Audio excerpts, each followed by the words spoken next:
Welcome back, you guys. I am Brett Seidl, owner and principal designer of Lewis and Rose Interiors, and welcome to my house.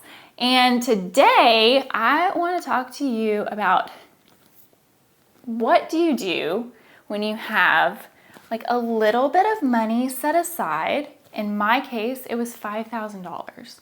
So a lot of people come to me and they're like, I have a small budget, Brett, and it's not really enough to do an entire master bath reno or a whole kitchen or a living room. So like, what can I do with this small amount? And for whatever reason, it tends to be $2,500 to about $5,000. So whether they got a bonus at work, or in our case, we had actually saved for a full backyard renovation, and then life happened and cars broke down and random insurance payments and things just kept piling up. So it went to that. So we were left with this $5,000. So I'm gonna show you guys what we did with that $5,000, because I always recommend to people, don't take that and try to really stretch it throughout your whole house. Because if you take that amount, 25, 5,000, whatever it is, and you buy like a pillow here, piece of artwork there, a rug here, and it's spread throughout your whole home, your apartment, or whatever it is, you're gonna end up not feeling like you did anything at all because you didn't put it all in one space. So even if you have a little bit of extra money lying around, I highly recommend go for one singular project, even if it's really small, and do that one project up as much as you can so you feel like one space is tackled, it's finished, and in the end, that's gonna bring you more joy in that space. So I'm gonna walk you through what we did with our extra $5,000.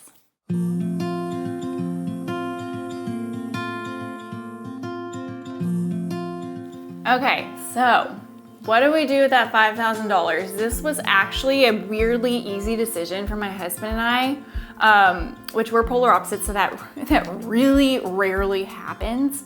So we kind of walked around our house, talked about a few small projects that we could really tackle. And ultimately, we landed on converting our stair closet, the closet that kind of has all of the cavity space underneath the stairs, which was our kids' they call it their secret playroom. We wanted to convert that and utilize the space a little better and give half of it to the kids and half of it to mom and dad. So we converted the front half of it to a dry bar, which we were really excited about because we love to entertain. And it wasn't gonna cost a lot of money because we weren't putting in plumbing. And it's a really small, narrow space. So I knew that that $5,000 could go really far. And I have a whole bunch of pictures that I documented throughout the way of every step of the construction process that I want to walk you through so that you can kind of see really how easy it was for us to convert that space. So the first picture is really just our stair closet. Honestly, most people here, so I live in the Dallas area, anyone who has like a 2-story house, which is most of us here, strangely, have that stair closet, or maybe it's just a closet, like an extra closet that you have, an extra storage closet. So our understair closet is right across from our dining room, so this worked perfect for us. So we opened that door, got the door removed, and you can kind of see all the way in and how that cavity really goes all the way in underneath the stairs. So we wanted to make sure that we still utilized all of that space, but in a really smarter way. So we took the door off the closet, and then we actually cut a little kid door, call it our little hobbit door, on the other side of the stairs, and you'll see that in this picture, and it's the perfect kid-sized space, and they think this is like the bee's knees because mom and dad can't fit in there, only kids can fit in there. And then once they grow out of needing that kind of secret playroom space, it's a really great cavity to push Christmas trees in. And if you're like us, we have my husband, we have a Christmas tree for every dang room in our house. You can just shove them all in there in the future when we don't use that for a secret playroom. So we cut a little door so that they still have access to all of that back space for their secret playroom.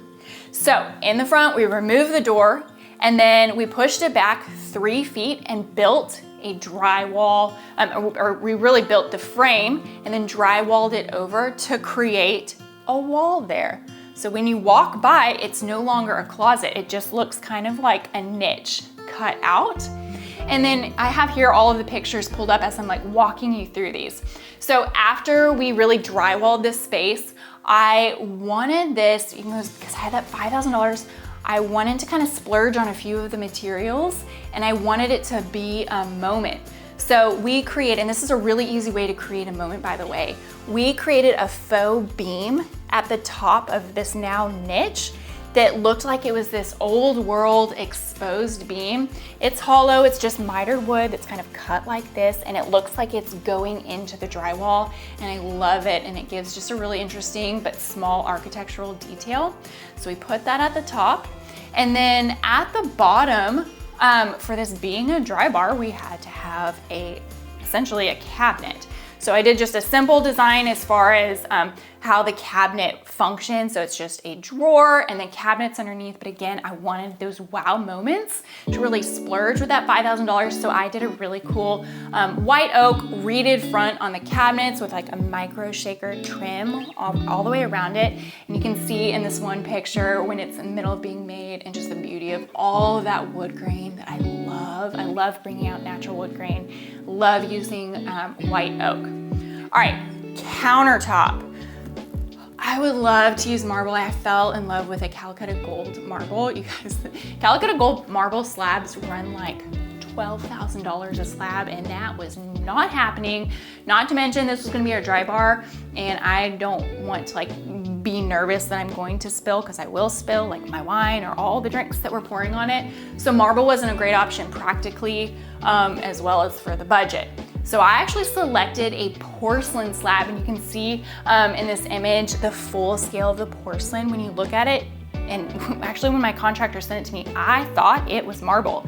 It looks like marble. It has this gorgeous brown and gold and black, really dramatic veining. Again, going for this moment. This is like, everything else in my house is very kind of calm and neutrals. I wanted this to be like, bam, in your face. People stop and you look at it.